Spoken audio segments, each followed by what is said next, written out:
নমস্কার, কেমন আছেন সবাই? খোকন সোনালি ফ্যামিলি ব্লগে আপনাদের সবাইকে স্বাগত। তো এখন বাজে বিকেল 5:30। আমরা মামা মামি সবাই আমাদের বাড়িতে চলে এসেছে, আর ওদিকে আমরা সবাই মিলে খাওয়া দাওয়া করে বেরিয়ে পড়েছি। সবাই মিলে বলতে আমি যাব, আমার বাবা যাবে, 2 বাবা, আমার 2 ভাই আর আমার ছোট মামা। সবাই মিলে যাব আমার হাজব্যান্ডকে আনতে আর ওদের জামাইকে আনতে।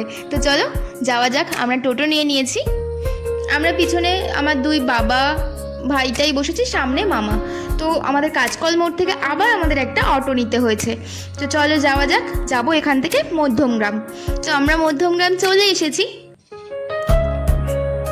এখান থেকে আবার একটা অটো নিতে হবে। তো চলো যাওয়া যাক।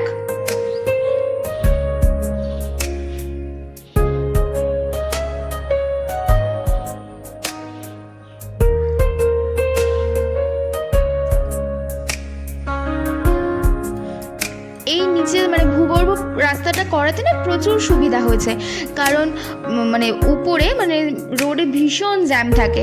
তো চলো আমরা অটো নিয়ে নিয়েছি, যাওয়া যাক। এইবার সোজা এয়ারপোর্ট। মনের মধ্যে ভীষণ আনন্দ হচ্ছে, যেটা প্রকাশ করা যাবে না। যে আনন্দটা আমার একার নয়, সবার হচ্ছে। সবাই ভীষণ ভীষণ আগ্রহী, ভীষণ আনন্দ যে কখন তারা তাদের জামাইকে দেখতে পাবে, আমি আমার হাজব্যান্ডকে দেখতে পাবো। সেই এই 4টে মাস যে আমার উপর থেকে কেমন গেছে সেটা প্রত্যেকটা স্বামী স্ত্রী জানে, কারণ যাদের স্বামী বা স্ত্রী ছেড়ে দূরে থাকে তারাই বলতে পারবে। তো আমরা নেমে পড়েছি, তো চলো যাওয়া যাক। ওই দূরে দেখতে পাচ্ছ airport, Netaji Subhas Chandra Bose international airport. তো চলো।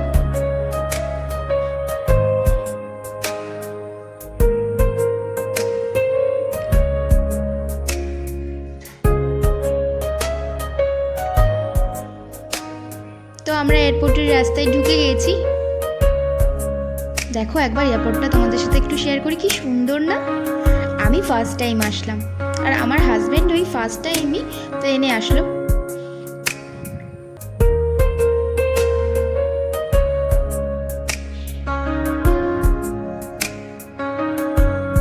ভীষণ সুন্দর আর খুব পরিষ্কার পরিচ্ছন্ন। এটাই তো ভালো লাগে না, রাস্তাঘাট বেশ পরিষ্কার পরিচ্ছন্ন। সেটা সবাইকেই বজায় রাখাটা দরকার। না আমরা নোংরা ফেলবো, না আপনারাও এটা করবেন, কখনোই উচিত না। তো চলো যাওয়া যাক। তোমাদের সাথে কথা বলতে বলতে এয়ারপোর্টের মধ্যে চলে এসেছি। ফ্লাইটটা একটু লেট আছে। যখন এয়ারপোর্টটায় ঢুকেছি তখন থেকে মনটা যেন উথাল পাথাল করছে যে কখন দেখবো কখন দেখবো। তো সবাই বেরোচ্ছে, তখন মনের মধ্যে ছটপট ছটপট করছে।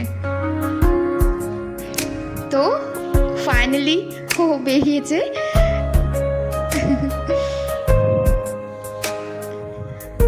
তোমরা ওকে আমার ব্লগে ফার্স্ট দেখবে। এই যে এটা আমার হাজব্যান্ড। তো প্রথমে 2 বাবাকেও প্রণাম করে নিল, মামাকে প্রণাম করতে গেল, মামা দিল না প্রণাম করতে, কারণ আসলে জানা অনেকে বলে যে মামাদের প্রণাম করতে নেই। আর ওই যে আমার বাবা ওর জন্য চাউমিন করেছিল, সেটাই খেতে দিল। বেচারি কিচ্ছু খায়নি এয়ারপোর্টে, জানো? আসলে কি ও ভীষণ হিসাবি, কারণ এয়ারপোর্টে তো তোমরা সবাই জানবে যে খাবারের দাম প্রচুর পরিমাণে। তো সেই জন্যই ও খায়নি। 3টে পরোটা ওই 450 টাকা অ্যারাউন্ড এইরকম বলেছিল বলে ও খায়নি। তো এটা শুনে বাবা বলেছিল যে তাহলে আমি চাউমিন করে নিয়ে যাচ্ছি। তো সেই জন্য ওখানে বসে খেয়ে নিল। এই যে হাত নাড়া দিল চেনা, সেটা হচ্ছে আমার বড় মামার ছেলে, আমার ভাই। তো চলো এবার বাড়িতে যাওয়া যাক।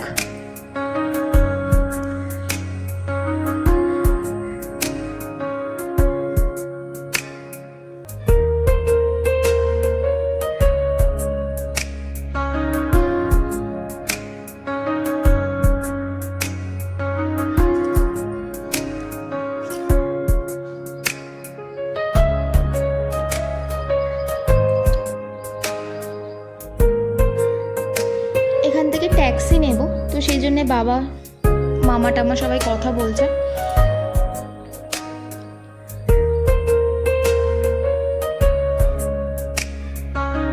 এখানে আমরা আমাদের অ্যাড্রেসটা আমরা বলছিলাম যে কোথায় যাব, তো শেষ পর্যন্ত ট্যাক্সি নেওয়া হয়নি, তো সেটাই কিছুটা বলি তোমাদেরকে। আমরা এসেছি, আমাদের মিনিমাম 200 থেকে 250 টাকা খরচা হয়েছে, কিন্তু ট্যাক্সিতে যাওয়ার সময় বলছে যে 1000 থেকে 1500 টাকা তাকে দিতে হবে। তো এত বাড়তি টাকা খরচা করার মতন সামর্থ্য বা ইচ্ছে আমাদের ছিল না বা নেই, সেই জন্য আমরা ট্যাক্সিটা নিইনি, আমরা এখান থেকে বাসে যাব। তো চলো যাওয়া যাক, কারণ অপচয় টাকা নষ্ট করাটা সেটা আমরা পছন্দ করি না, আমার বাবাও একদমই পছন্দ করে না।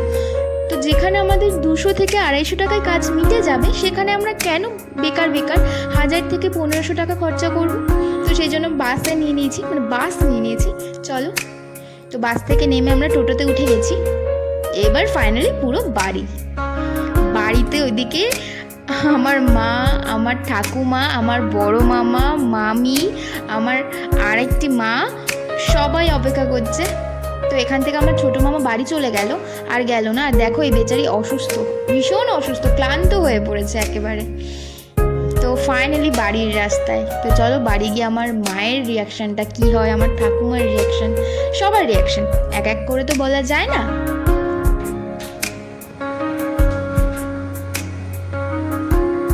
তো এটা আমার বোন, আমার বড় মামার মেয়ে। তার জামাইবাবুকে দেখে প্রথম মানে কি বলবো, ভীষণ আনন্দ, দৌড়ে এসে জড়িয়ে ধরলো। দেখতেই তো পেলে তোমরা।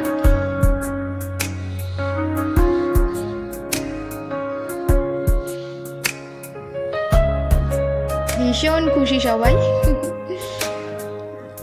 প্রথমে ঠাকুমাকে প্রণাম করে নিল, তারপর আমার মাকে, মানে আমার ওর শাশুড়ি, আর এক মা, এটা আমার বড় মামি, এটা আমার বড় মামা।